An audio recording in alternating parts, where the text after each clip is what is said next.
Hello, hello, hello again, and welcome back to another episode of the Summer Spotlight. I'm your host, Gayle Nicholson. Thank you so much for joining me today. We have got an amazing guest that I have been talking to for a number of weeks. I just absolutely love this guy's style, and he's one of the people that's like 10 steps ahead of me for doing what I do, right? Video, helping people market their businesses, that type of thing. So I really want to introduce you to him because if what I do is not a fit for you, then maybe you need to take it to the platinum level with him. So here he is, Mr. Antoine Dupree, Chief Executive Officer of Creator Source Studios. Thank you so much for joining me today, Antoine. I almost called you Andre. Okay. So, yeah, thanks for My joining me. mom, How are funny you? story, Who my are mom you? wanted to name it. I'm good, thank you. I'm fine, actually. My mom wanted to name me Reggie instead of Really? Antoine. So yeah, I just find that funny. My dad was the one who forced her to name me Antoine. Yeah, I thank him every day because I don't look like Reggie. So Well, I that can't that'd have imagine been that. an interesting name, Reggie Hmm. Dupree. You know, that Yeah, kind of that brings would up have its been. own picture, doesn't Yeah, it would have. So it? I understand. That is But to awesome. further answer, now to further answer your question of who am I, because I'm Hmm. guessing that's Yes. that's our intro in this.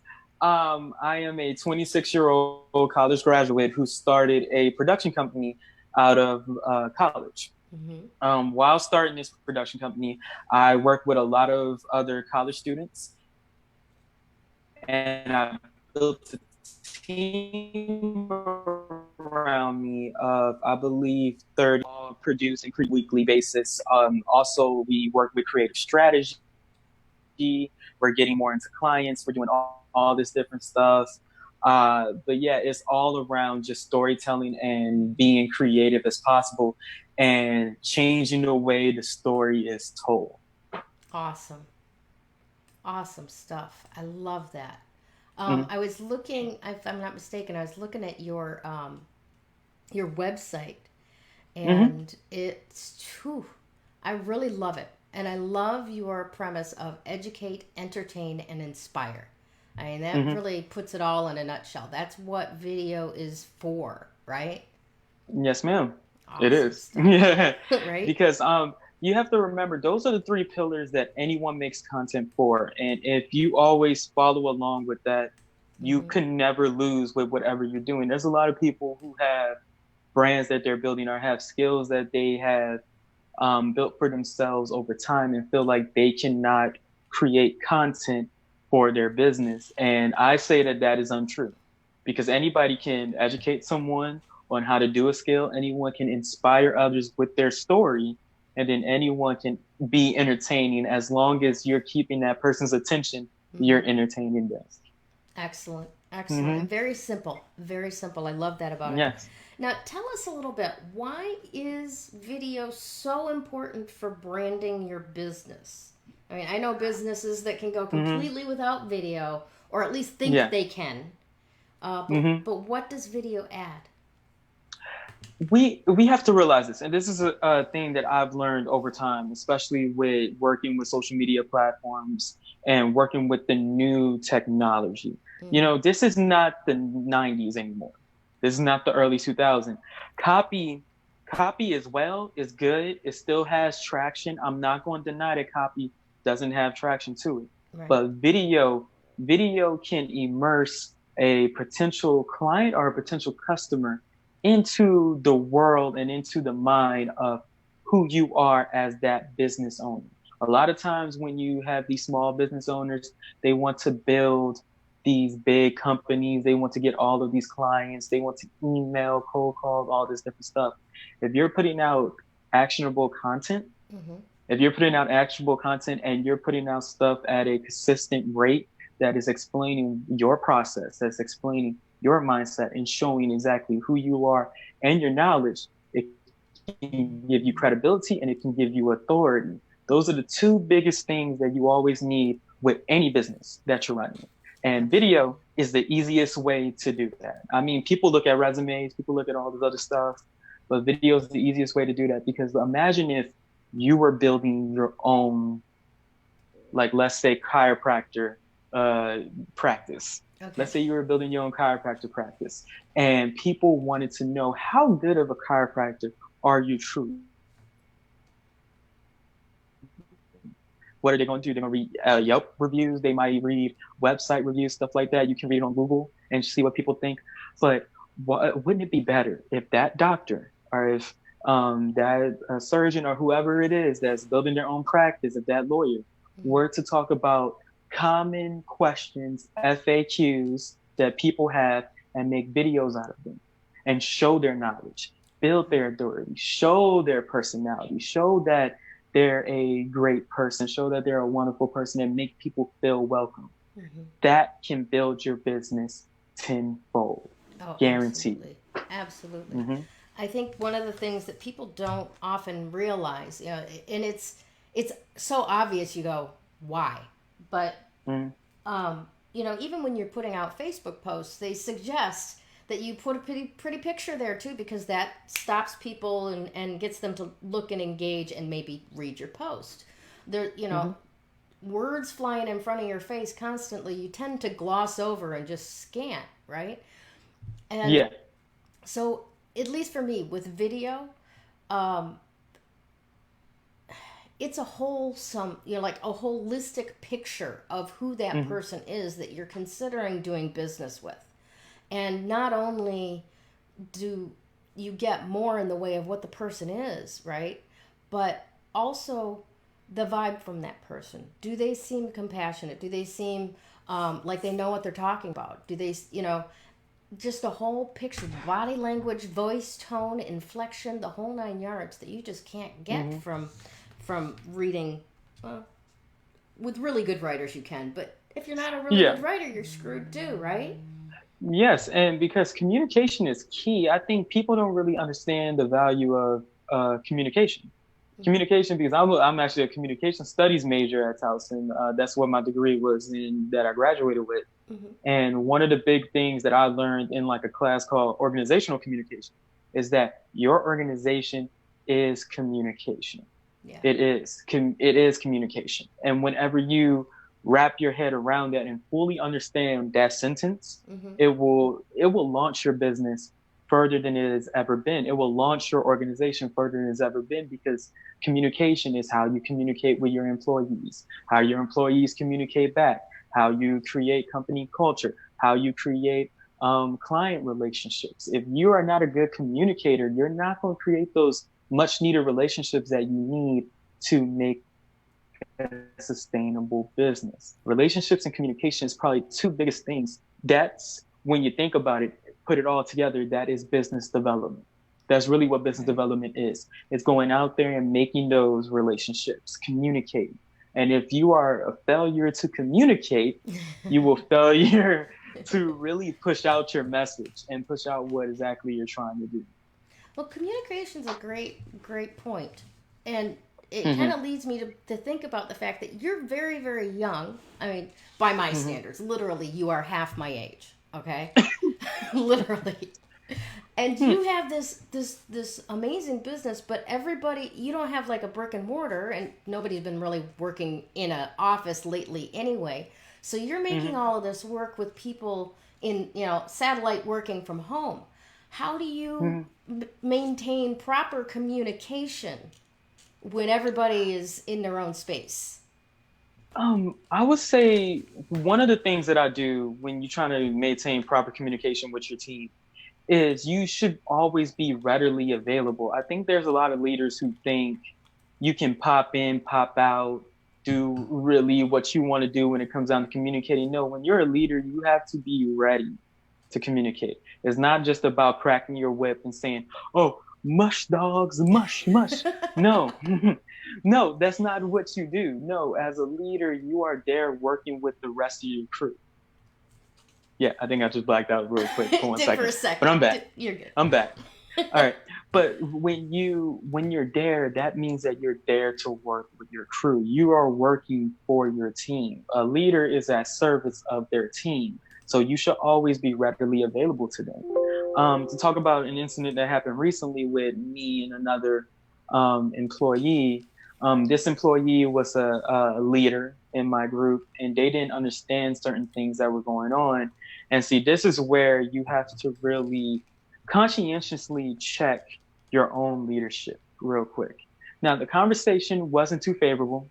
I was talking to this person about an incident that happened during a meeting because I'm really good at reading people and I'm really good at telling tone.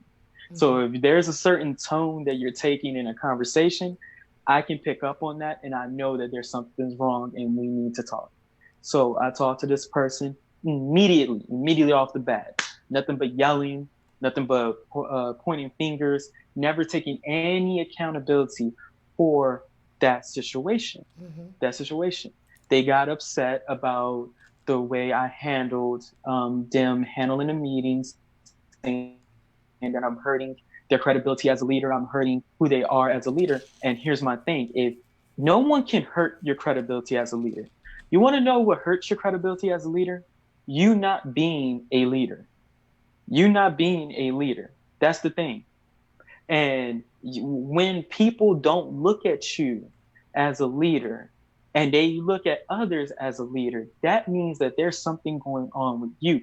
First and foremost, before you blame anyone, it's kind of like when you point that finger, you have three pointed back at you. And that's telling you something. That's telling you something.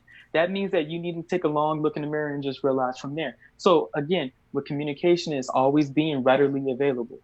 Having your communication channels that are clear. I'm a very playful and fun and friendly person. So I like having fun with my team. I like, talking to them. We joke around and stuff like that. But when I tell you, hey, we need to get to work, we need to get to work. And if you have a problem with that, me telling you that, then you do not need to be in there. So you have to, second, know how to put your foot down on things that are non-negotiables. These are non-negotiable things that I want you to do. And having them understand their role with those non-negotiables, that's going to make everything so much better. And then I would say probably the third thing that I really do is make sure that, you're showing it. You have to show it. See, communication isn't just verbal, it isn't just text, but it's also actions as well. So if you're saying that you're a leader and you're saying, hey, I want my people to respond to me and I want to build a company around the brand that I'm trying to get, you need to understand that you have to show that you're doing something. You have to be there. Me, all the team that I have, where we at, a lot of them, they were volunteers, they're interns and stuff like that. It's volunteer work because we're still building up. We're still in startup phase, everything like that. But see, at the same time, they understand the vision. Because if you can express that vision and communicate it properly as a leader, your team is going to come together for that. Right. If you have people on your team, because this is one of the big things I would tell to my young entrepreneurs out there that want to build companies and everything like that. One of the biggest things that you're going to run into when you try to work with people is them talking about real business.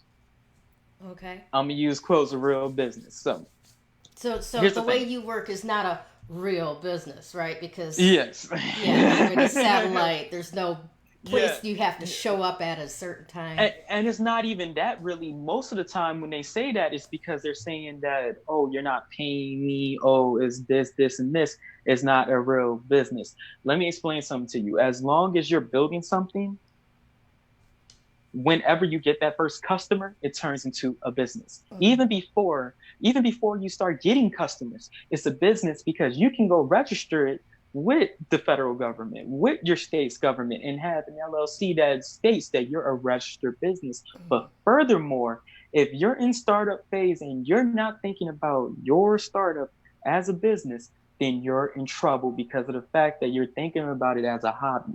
That means you're going to dip your toe in it and you're not going to jump fully through. And that goes back into the branding stuff that we were saying before about your story. That's what you always need to express over and over and over again as a brand. And if you're not doing that, people are not going to resonate with it or anything like that. People think for you to have a business, you need to have this Fortune 500 company with all these employees, thousands of Right. employees. No, Yeah. that's not a that's necessarily what all businesses need Well, to I have. think I think honestly, when you think about a business, right, and it's not just registering, okay, I'm now a registered business, although what you said was absolute gold.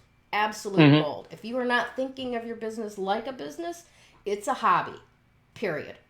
Right? It is Um, expensive hobby. yeah. That you're spending a lot of time on, but a hobby nevertheless. Yeah. Now I flew out of my head what I was going to say about that.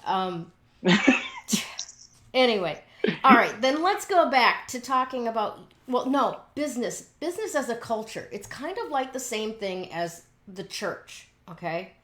You Hmm. can go to a church on Sunday morning to hear the minister do their sermon, right?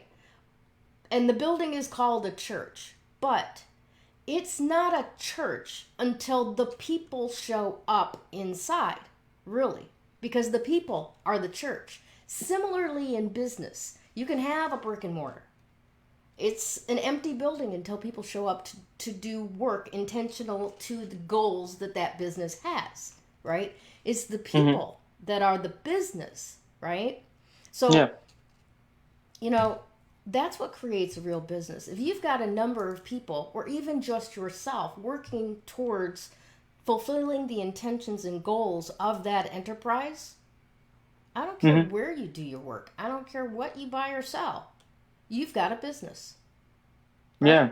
And if you run into people who say things like, if this was a real company or if this was a real business or something, you would connect from them or have a further conversation about what are their goals for what you're trying to build here. Excellent Because that insight. is the most disrespectful thing. Yes, that's the most disrespectful thing you can tell any young startup, any entrepreneur, or even people that's not my age, even older than me or anything like that. That's the most disrespectful thing you can say to them, especially when they're putting their time and Mm-hmm. effort into it. You don't have to respect it, but you don't have to say things like that. And if somebody's a part of your team saying that, they should not be. They shouldn't be. Right, right. Now, when speaking of, because there's so many people right now that have either taken the opportunity to launch something of their own, because Hmm. they don't have a day job to go back to now, right? There's so many people that Yeah. are really trying from like pulling themselves up by their bootstraps to create a business. And they may have a Hmm. similar situation to you as far as satellite team that helps, or they might just be on their own doing the best that they can. Okay. So we all know that people that are in the earlier stages are trying things out and trying new things and trying to do what they can do for free and stuff like that. But the businesses that I tend to like be attracted to are the ones that Hmm. have like more professionally done type stuff than just a Facebook Live or just a Zoom that they loaded up on Facebook. They Hmm. want Actually something edit. more polished. So Hmm. what is the difference between producing videos for YouTube and Hmm. just throwing something up there for social media? Yeah. Bless you. Sneeze. My bad. Thank you. But to answer your question, there's two very variants because you have to realize it comes down to marketing too when you think about it. And this is what I feel like a lot of creatives and a lot of people who are trying to build a brand don't want to think about. You have to think about in the mind of your potential client. First, you have to realize who your potential client is. First and foremost, you have to have that iron down. What do they look like? Where do they reside? Then you decide if you want to make content on YouTube or on social media. I would say always try to make content on YouTube because YouTube is the second biggest search engine on the internet besides Google. So It's a search engine, so you should always be making content on there. Now, you can cherry pick which place on social media you want to have a presence at. So, for instance, the reason why there's a big like difference between them is that YouTube, you can make a lot of long form content on YouTube.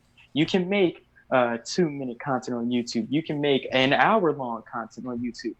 That is going to work a lot better than if you did it on, let's say, Instagram. On Instagram, you can do longer videos. I believe you can do between 5 to 10 minute videos on IGTV. Mhm. But to be honest with you, you want to keep your videos to 60 seconds on YouTube.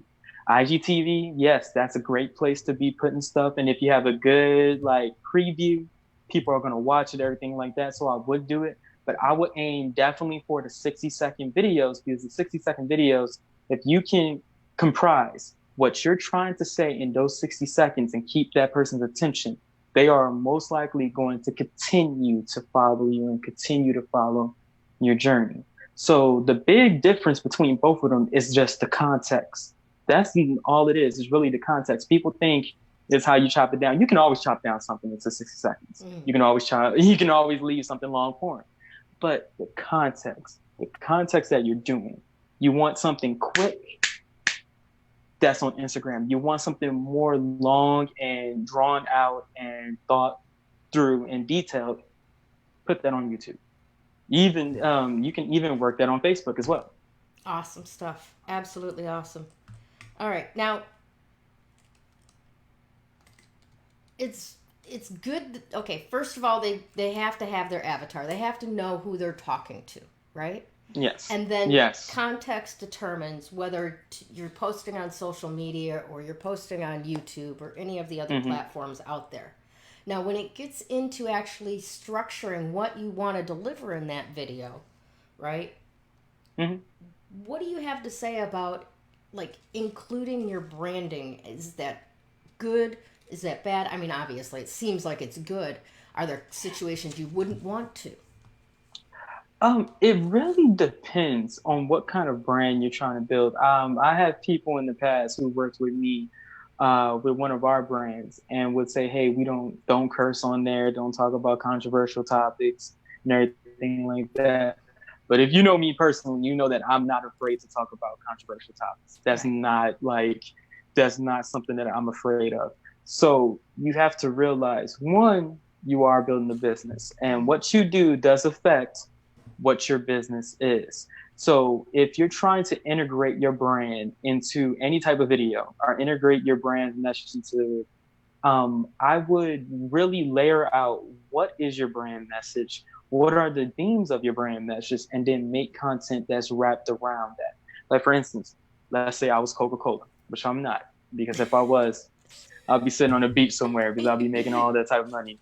Um, Something that you could do if you're a startup soda company who's wanting to become like a Coca-Cola or something like that. First off, people say worry about your brand colors, all this other stuff. You don't want to worry about making a logo that's going to fit.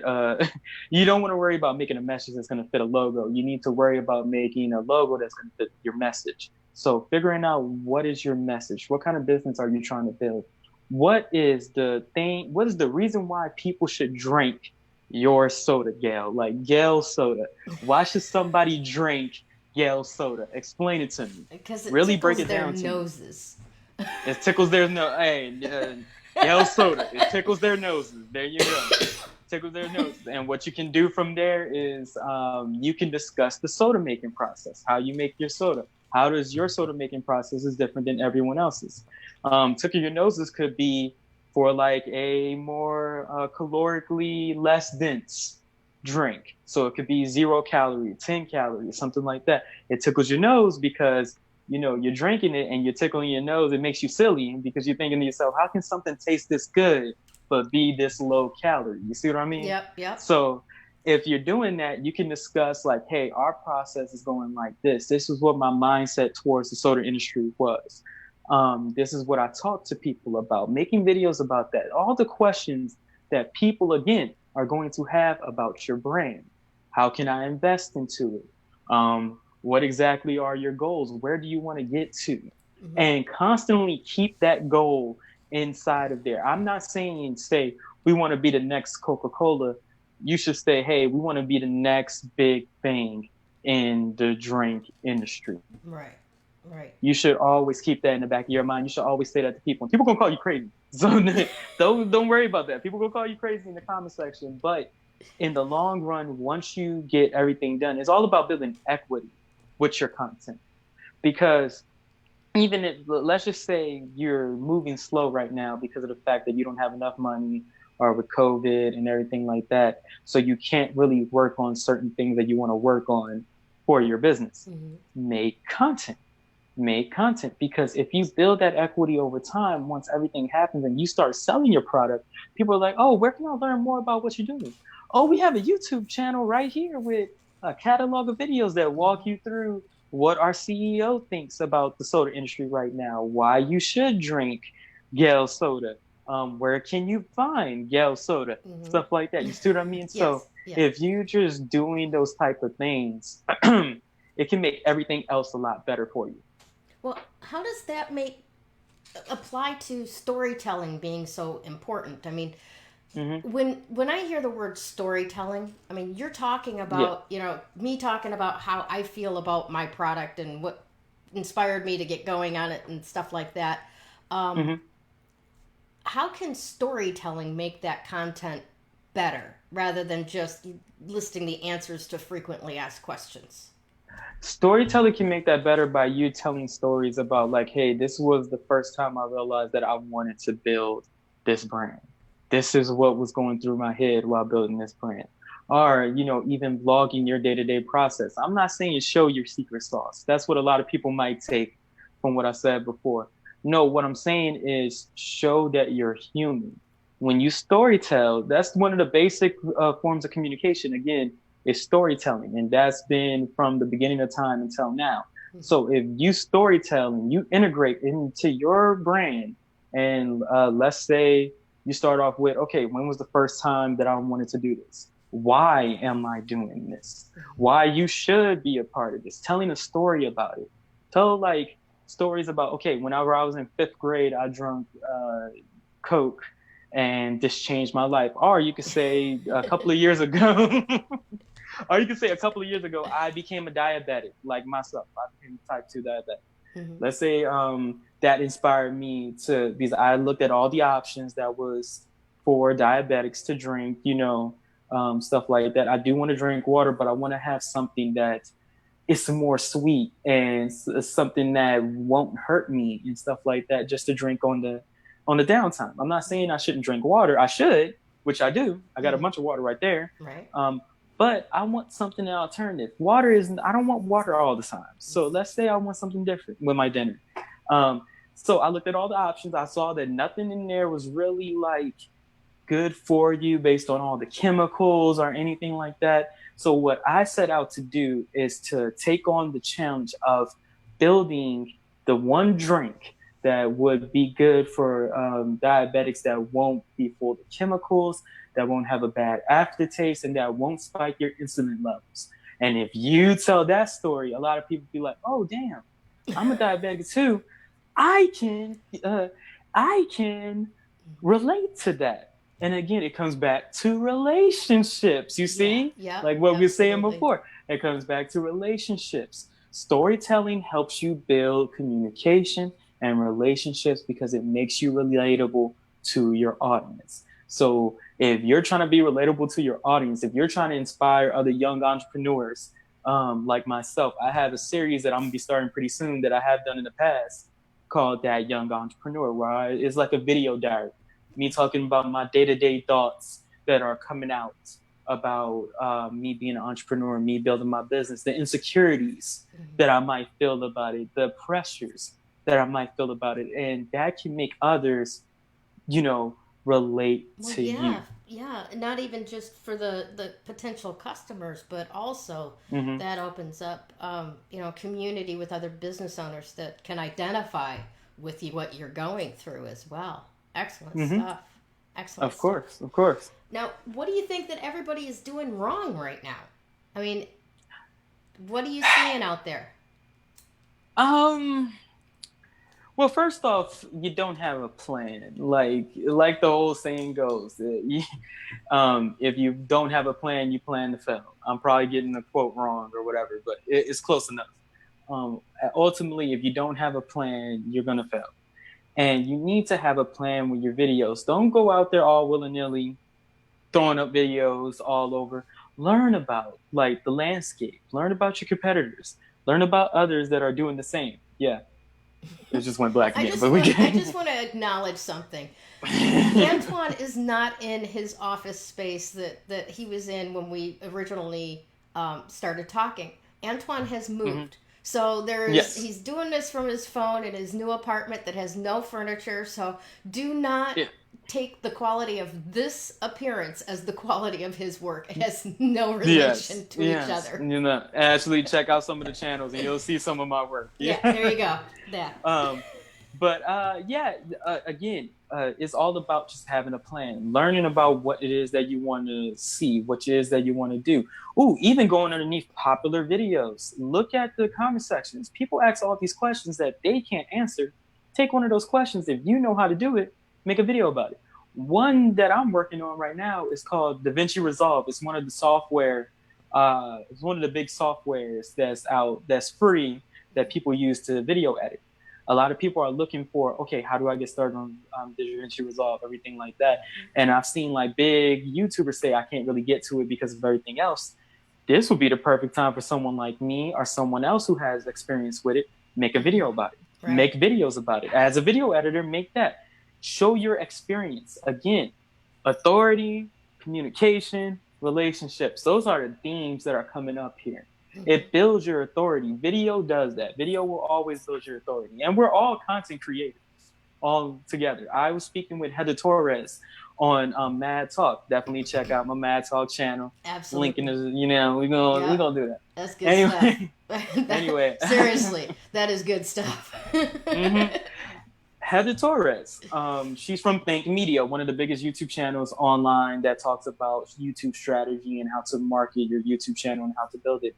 She was saying we're all content creators. When you get on your phone and you do something on Snap stories or Instagram stories or post something on there, regardless of what it is, it doesn't have to be video, it's content.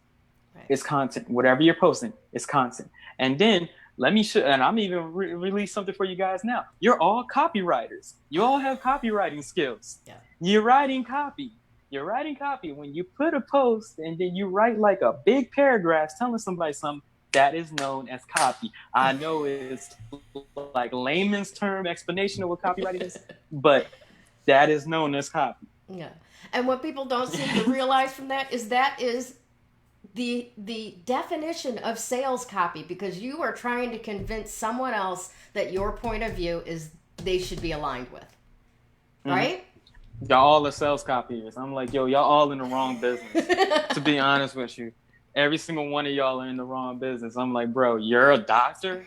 Look at all this stuff you just wrote on here, man. Take your ass on down the road, man. Excuse me. Excuse me. No, it's Excuse fine. my language. It's fine. That's absolutely fine. So tell us, what's coming up for you? What's on the horizon with all of the COVID stuff and the stuff that you're working on? What can you what is your goal for the next year in business? It'll be My what, goal year for the 3? next yes, it'll be year 3 for us. My goal for the next year of business is just to expand and build my brand. I think something that COVID has taught us is that you cannot plan for the future. Mm. You can plan for what you're doing right now, but you can't really plan for 5, 10 years down the road anymore. I think people aren't going to trust that anymore. And there was a lot of entrepreneurs preaching about this before Mm-hmm. COVID, and people didn't believe them. But now I think everybody's going to believe them. Everybody's going to take what they're saying. So again, my biggest thing is just building as much content as possible and making sure that I'm putting out a consistent message with everything that I do. Going from there, we want to get into more client work. I want to bring in this many clients. I want to do stuff like that. I want to help other business owners who don't know how to really really convey what their experience is, what their business is. I want to help them be able to do that with video where they can be proud of what they have and be proud of the marketing that they're putting out. So that's my goal, is just to help as many people as possible with content or even with being my client. Awesome. Awesome stuff. Now, do you have any Mm-hmm. final words for us, for the audience, before we shut this down for the day? The only thing I would say is definitely watch this summer spotlight series, because we had some great people on here. I'm saying we, but you had some great people on Yeah, there, and you are the support it's at my back, honey. You are in it. yes, You're a part of this. definitely check out the other episodes. For me, check out Creator Source Studios on YouTube. We have a bunch of different YouTube channels going, ranging from Nerd with Project Nerd channel, all the way to music production with my Creator Scope channel. So we work on a lot of great content. We're doing a lot of great things. And for me, we are making the way to what future of the media is going to be, in my opinion. And we're even working on a Defining Beauty series with Gayle herself, which we're going to be getting into. So that's going to be Oh, very I cool got as well. all So, kinds of information for that one. I was researching mm, today on some of the things that women have done for the sake of mm-hmm. beauty that have ended up killing them over the years. Yes, Yeah. yes. So, And yeah, we're I'm going to get looking into forward it. to that. Awesome. We're going to get into it. Thank you so All much, right. Antoine. Thanks for being my guest today. Thank you for the light that you bring into the world and all of the stuff that you were doing to help businesses make it through the chaos and confusion this pandemic has caused. Have a great Mm-hmm. week. I'll talk to you soon. Thank you. All right. So we're good? When you open your energy, work makes that recovery progress so much faster. That recovery is possible. You do not have to live as a victim until your last days. You have unbelievable strength, and I know that because you're still here. Do you want to create something completely unrecognizable with your life? I can show you how.